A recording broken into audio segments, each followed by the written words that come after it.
The value of an MAR degree at Union. Here, it's a 2-year program.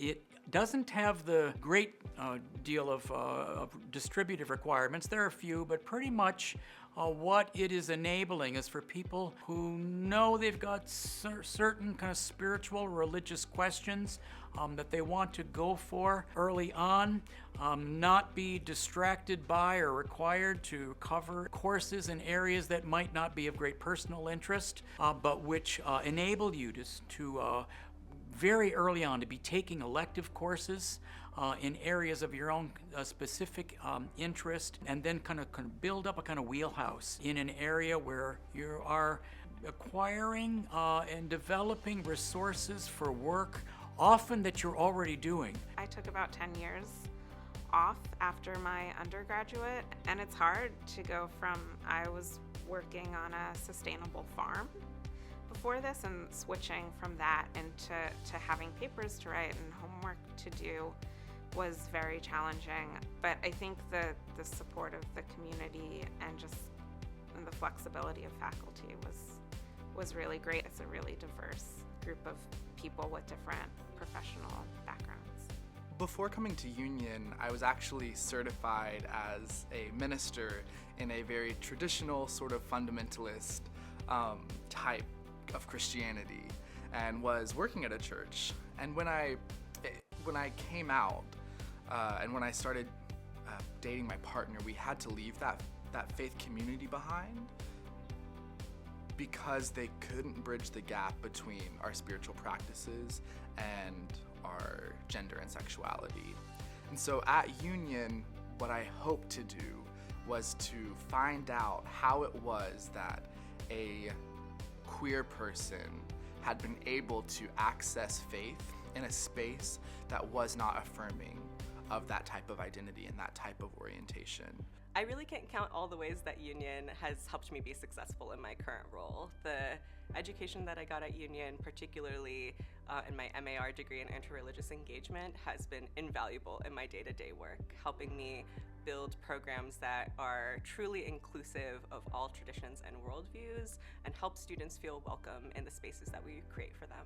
Well, social justice shows up in the classroom pretty easily for me because my concentration is social ethics and religion in the Black experience. You can't really have a conversation about those things without talking about social justice. Like, yeah, it's baked into a lot of the general education requirements, like it's baked into Bible classes, it's baked into the interreligious studies classes, but it's just there. It's part of Union's culture and it's part of my concentration requirements. It's just in there. You can't really avoid social justice in the classroom. It's hard to parse out the ways in which social justice shows up in the classroom from the ways in which it does not, because social justice is the lifeblood of Union.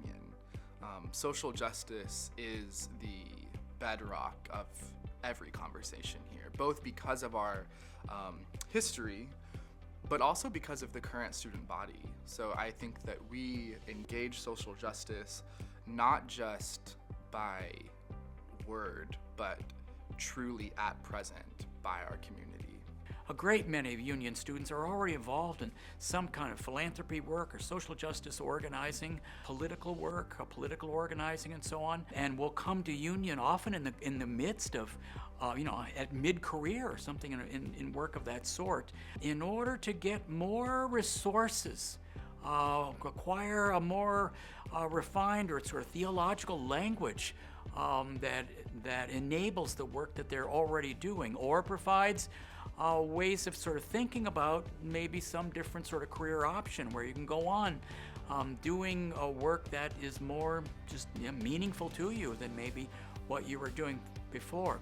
So in any Union class, when people who are in an MAR program will come to a class, we will be surrounded by people that I just described, where that sort of work has been enabled and is going on. You know, I'm different in that I'm not trying to be in the academy. I'm not trying to be in the ministry. I don't want to be a pastor. I don't want to be a professor, anything of the sort. I literally came here because I wanted to be, in the words of St. Francis of Assisi, a sharper instrument of the Lord's peace.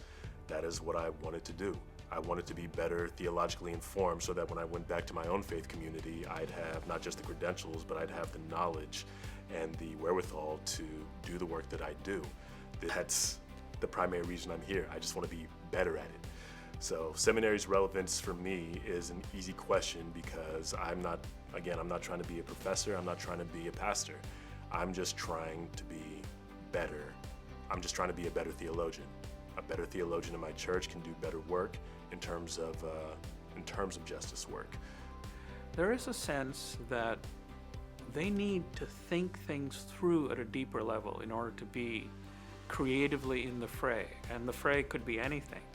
Could be an NGO, could be their work as an artist or a writer.